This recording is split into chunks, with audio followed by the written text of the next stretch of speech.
আমরা চললাম মোনালিসা দেখতে। চলো ফর মোনালিসা। সো প্যারিসে আমাদের লাস্ট ডে আজকে। চেক আউট করে নিয়েছি আর ডিরেক্ট যাচ্ছি লুভরে মিউজিয়াম। তার আগে ভেবেছিলাম স্টেশনে গিয়ে লাগেজ রাখবো, বাট বিশাল লাইন। সো আমরা আপাতত চলে যাচ্ছি লুভরে মিউজিয়াম। যেতে যেতে প্যারিসের রাস্তা তোমাদের একটু দেখাচ্ছি। আমার কিন্তু অনেকটা টাইমেই কলকাতায় আছি বা ইন্ডিয়ারই কোনো শহরে ঘুরছি এই ফিলিংই আসছিল। মানে সেই ঝাঁ চকচকে প্যারিস ব্যাপারটা কিন্তু আমি এক্সেপ্ট কিছু কিছু জায়গা যেখানে আইফেল টাওয়ার আছে বা লুভরে মিউজিয়ামের বাইরেটা, বাকি জায়গায় কিন্তু আমি ইন্ডিয়ারই ফিল পেয়েছি। প্যারিসে কিন্তু প্রচুর ইন্ডিয়ানস আর বাংলাদেশিরা আছে, তার জন্যে দোকানপাট, শাড়ির দোকান, নাইটির দোকান, গ্রসারির শপ, মিষ্টির দোকান সব আছে। মানে কোনো অ্যাঙ্গেলে এটা কোথাও মানে ইন্ডিয়ার বাইরে আছি সেটা আমি ফিল পাইনি।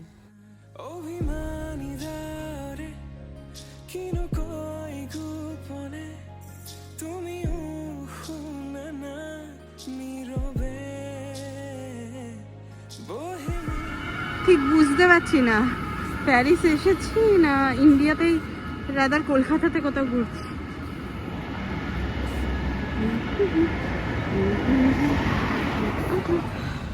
আমি মেট্রো মিস করেছি, উবিরা সবাই উঠে গেছে, কুটুকে কোনোভাবে তুলে দিয়েছি, এমনি লেট হয়ে গেছে লুভরে মিউজিয়ামের জন্য। অ্যান্ড আমি অ্যাজ ইউজুয়াল মেট্রো মিস করেছি, পরে মেট্রো নিয়ে যাচ্ছি, লেটস সি কি হয়। মেট্রো মিস করে গেছি সেটার আমার অত টেনশন নেই, আমি ওদের বললাম যে তোমরা এগিয়ে যাও, আমি পিছনে হাঁটতে হাঁটতে ধরে নেবো। বাট প্রত্যেকে স্টেশনে নেমে ওয়েট করছিল যে পল্লবী পরের ট্রেনে উঠতে পেরেছে কিনা।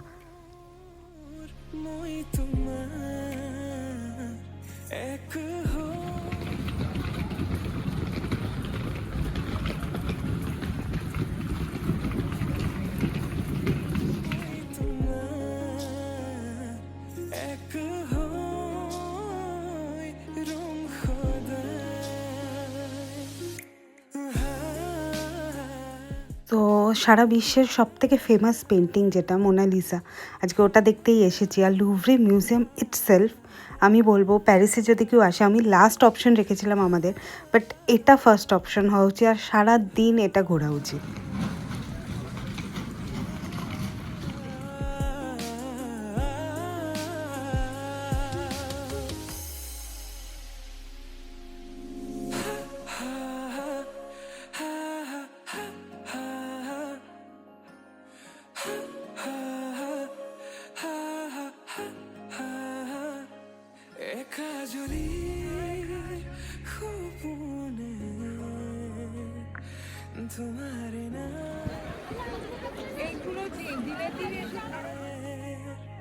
তোমার সমান হব তুমি জানো বুঝানে। তো ফাইনালি অনেক কষ্টে আমরা লুভরে অবধি আসতে পেরেছি। এই হলো আমি যেটুকু পাচ্ছি দেখাচ্ছি তোমাদের, লুভরে মিউজিয়াম দেখাচ্ছি, দেখিয়ে চেষ্টা করবো মোনালিসারও ফটো তোলার দেখাবার, যাই না।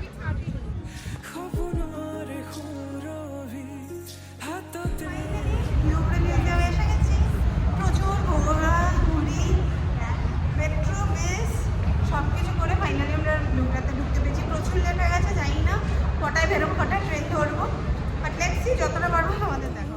তুমি তুমি জানা হাজারো রে মাজতে মই তোমাকে বাসিম সাবা খপন তো দিথক তো তুমি তুমি জানা হাজারো রে মাজতে মই তোমাকে বাসিম সাবা।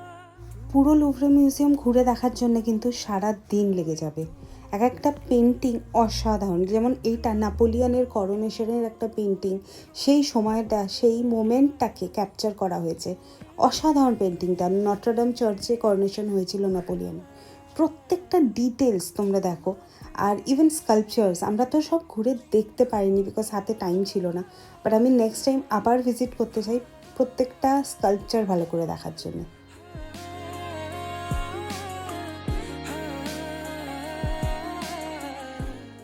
এত এত স্কাল্পচার, প্রত্যেকটা পেন্টিংয়ে একটার থেকে মানে এক্সে বার্কার এক যেটাকে বলে।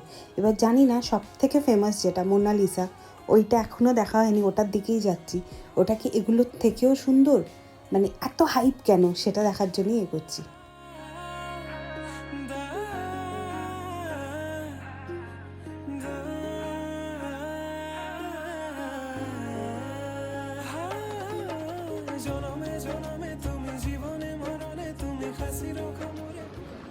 ফাইনালি আমরা সেই পেন্টিং দেখতে পৌঁছে গেছি, মোনালিসার পেন্টিং। বাট এটা কি, মানে পুরো ঘরের মধ্যে একটা কোনায় একটা ছোট্ট বক্সে রাখা আছে পেন্টিং, যেটা দেখার জন্যে এত ভিড়।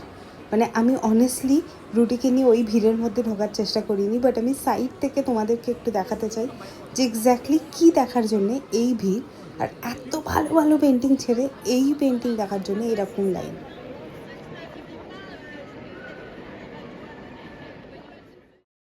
যে রুমে মোনালিসার পেন্টিং রাখা, সেই রুমেও বাকি পেন্টিংগুলো অসাধারণ, মানে দারুণ পেন্টিং, কিন্তু সেগুলো দেখার একটা লোকও ভিড় করছে না।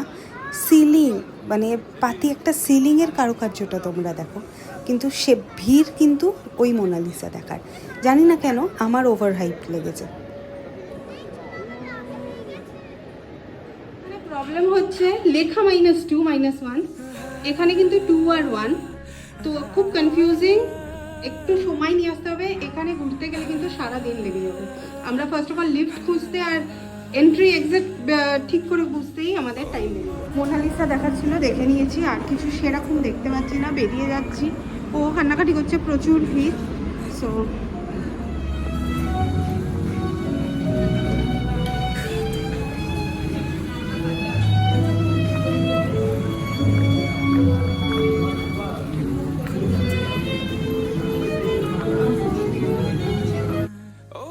দেবে, আমাদের হাতে আছে আধ ঘন্টা টাইম, তার মধ্যে ট্রেনে উঠতে হবে। বাট আমার ইচ্ছা এখান থেকে কাচ্চি বিরিয়ানি প্যাক করিয়ে নিয়ে যাব, আর মানে বাড়ি গিয়ে রাতে খাবো। সো লেটস সি কী হয়। এই বাংলাদেশি দোকানটা, এটার নাম ক্যাফে সুন্দরবন। আমরা এখানে চলে এসেছি, আমি আর শিল্পা দিয়ে এসেছি দৌড়ে দৌড়ে কাচ্চি বিরিয়ানি প্যাক করাচ্ছি, বিকজ আমরা বাড়ি গিয়ে রাতে আর কেউ ডিনার রান্না করব না। বাট হাতে আর 10 minutes time, so we are running towards the station.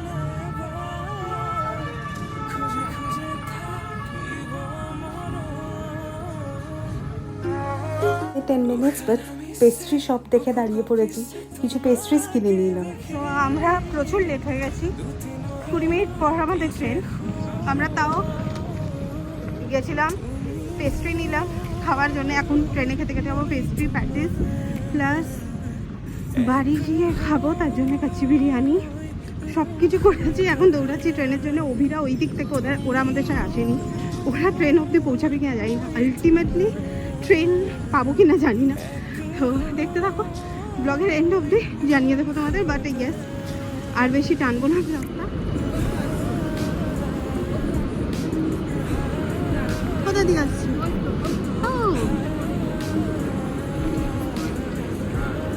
So yes, আমরা ট্রেন পাচ্ছি, ট্রেন দাঁড়িয়ে আছে 9 নম্বর প্ল্যাটফর্মে। আমরা হাঁটছি, সবার সাথে দেখা হয়ে গেছে। সো আলটিমেটলি পেস্ট্রিও নেওয়া হলো, কাচ্চি বিরিয়ানিও নেওয়া হলো, অ্যান্ড ট্রেনও মিস হচ্ছে না আশা করি। সো কেমন লাগলো প্যারিসের ব্লগ জানাতে একদম ভুলো না, একটা করে কমেন্ট করো নিশ্চয়ই। Photo in Paris, rather Rudy in Paris. এরপর আর কোথায় কোথায় ব্লগ দেখতে চাও, আর কোথায় কোথায় আমার ঘোরা উচিত সেটা জানিও। আর কেউ যদি প্যারিস অলরেডি এসে থাকো, তার কি মতামত সেটাও জানিও। ফুটু ইন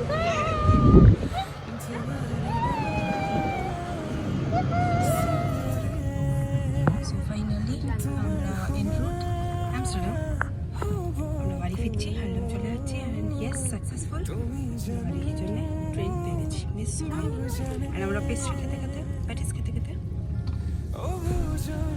ইভেন রুডিও প্যাটিস খেতে খেতে বাইরেটা কিছুটা এরম।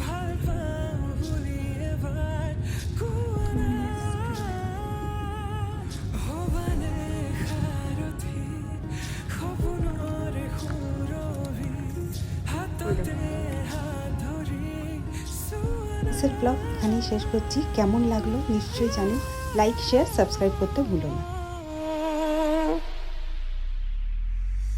সপোনতো দি থাকতো তুমি এই জানা হেজাৰৰে মাজতে মই তোমাকে বাচিম চাবা সপোনতো দি থাকতো তুমি এই জানা হেজাৰৰে মাজতে মই